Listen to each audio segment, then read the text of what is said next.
quickly. I'm Dan Archer from Empathetic Media. We're a VR and AR studio that I founded, as I mentioned, in 2014 to produce immersive non-fiction experiences. As the name suggests, we're interested in the affordances in perspective taking and embodiment that VR represents, as well as some of the research that complicates the all too often repeated dictum that we've heard about walking in another's shoes. So for now I'm going to talk about some of the work we've produced, both in and out of the laboratory. As you can see here, pretty far away from the lab, like in rural Colombia. What we've learned so far, and the future challenges facing the medium. So I set up Empathetic Media in 2014 in the wake of Facebook's purchase of Oculus, whilst on a journalism fellowship at the Reynolds Journalism Institute in Columbia, Missouri, as Mandy mentioned. So 2 weeks into my fellowship, Officer Darren Wilson fatally shot teenager Michael Brown in Ferguson, Missouri, 2 hours east of where I was based. I visited the scene, took reference photos and collected source testimonies, which I then built into our first VR experience for the DK2, Ferguson Firsthand, which is published by Fusion. So you can see this lo-fi screenshot of that. This is another screenshot, so we positioned beacons around the virtually reconstructed scene, each corresponding to eyewitnesses, which then showed 3D avatars of where Brown and Wilson were, as each eyewitness claims to have seen them. Here is a top-down view inside Unity, which shows some of the content and user pathways inside an early build. One early challenge was mass distribution for the experience, which prompted us to port the experience to mobile, only to find that the App Store rejected it on the grounds of inciting racial violence. So there's a whole other discussion I guess we could have about the ecosystem and platforms and the walled garden of these apps. We also learned that the majority of users actually prefer a guided experience along a chronological narrative over a open world sandbox format, which many found overwhelming. So we produced a number of cinematic VR or 360 short films. This is an unwrapped spherical shot from inside a garment factory in Dhaka, Bangladesh, that we produced for the European Journalism Centre last year. We often package 360 video with other immersive media to produce a hybrid experience, overcoming one of the principal challenges for immersive media, which is user attention span, or comfort levels within virtual environments. So, not to mention entry points. Its publication in Die Zeit Online, a German website, garnered about 45,000 page impressions and generated a lively 264 comments on the article thread, but went on to reach close to 600,000 people on Facebook, which again shows the importance of the social media reach. Part of that hybrid experience that I mentioned were photogrammetry scans that we took on the same sites as the 360 videos, allowing users to explore annotated spaces within a time limit.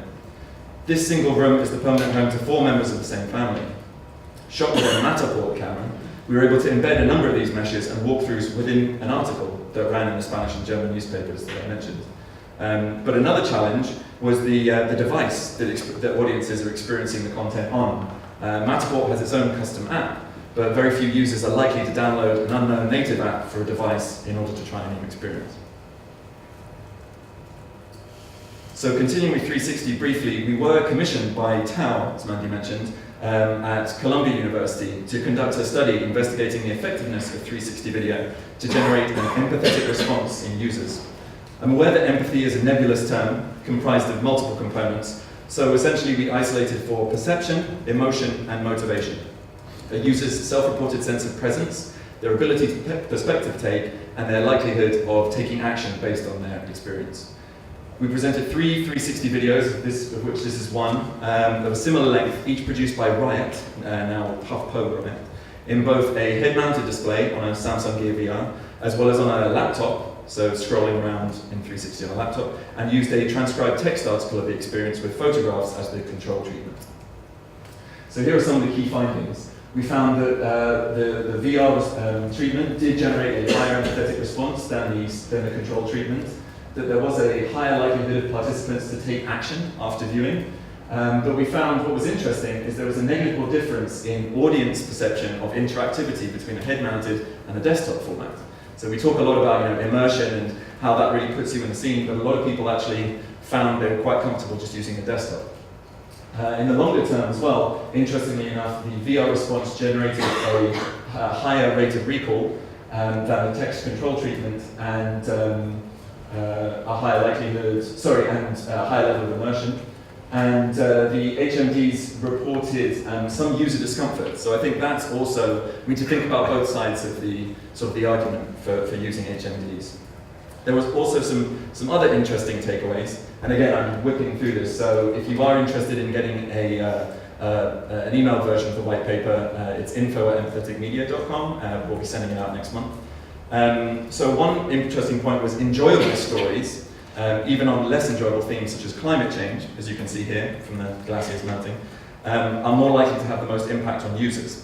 Stories with one clear protagonist as a guide are consistently found to be more enjoyable for users as well, as they build narrator trust, which facilitates that empathetic connection and heightened engagement in the narrative. Audience over familiarity with a story, such as refugees, as we saw on Chris's website, refugees and conflicts tend to sort of crop up quite a lot within the VR content, and that actually negatively impacts the level of immersion and enjoyment of the story. Similarly, the lower a user's news consumption or familiarity with technology or a story, the more likely they were to be positively influenced. So there is that danger of the novelty effect of all this. But in short, immersion and presence in VR is key, but still can't outweigh a user's disinterest or over-familiarity with the subject. So I'll wrap up by talking about some of our more recent projects. These are screenshots from a project we did called Peace in 360, La Paz en 360, a multifaceted project that featured 360 videos, comics, and a room-scale Vive experience that was exhibited nationwide in Colombia last year. The goal of the project is to take survivor testimonies from the Colombian conflict and juxtapose them alongside the same testimonies of former FARC guerrillas and paramilitaries. This was done in collaboration with the national branch of the Prison Fellowship of Colombia, a restorative justice group that aims to bring former combatants together so they can seek forgiveness from their victims. The left-hand corner shows our initial approach, which was to build environments and characters from scratch in Maya and Adobe Fuse before compositing them in Unity. This was, of course, extremely labor-intensive and prompted predictable hurdles related to the uncanny valley of human verisimilitude when it came to portraying the characters. So our solution was to return to the field and create 3D scans of those who participated in the program, as well as the environments where the sessions were conducted. So you can see on the right, that's actually a screenshot within Unity of the photogrammetry scanned environment and characters.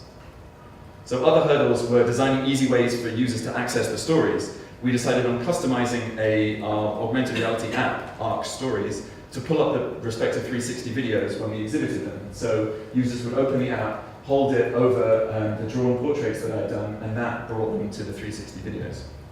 I won't show you the demo. Another key factor that's often omitted in these discussions is the question of accessibility. So 360 video might have its limitations in the experiential sense, but remains by far the most portable, accessible means of providing even a partially immersive experience. For the Colombian project, we traveled back to all the communities where we originally shot the footage with a finished project to show them.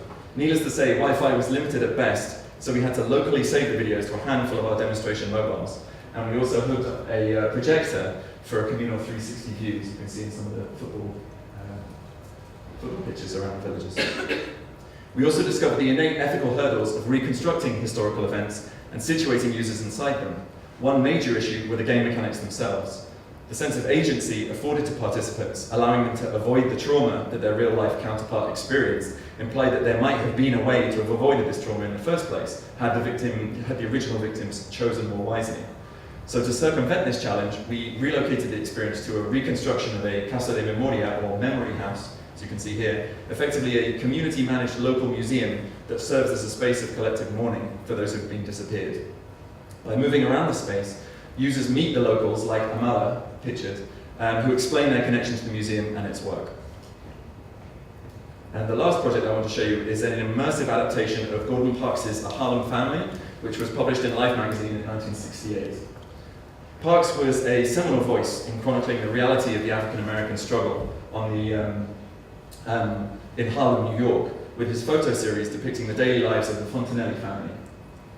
The goal of the project was to recontextualize Parks's work in the Harlem of today to find out how much or how little the situation has changed over the past 50 years.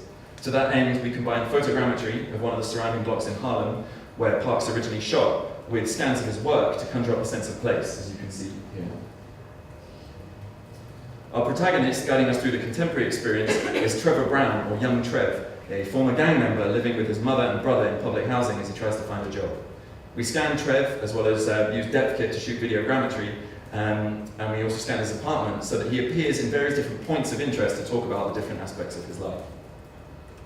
So one of these is his passion for music. By walking over to the CD you can see on the sofa at the back, users can pick it up with the Vive controllers to hear the backstory, as well as a clue for how to hear the demo he's recorded, for example. The goal here is discover, don't tell, although one challenge is to find that sweet spot between too much exposition, which makes the experience feel passive, and too much freedom, which again can be exhausting.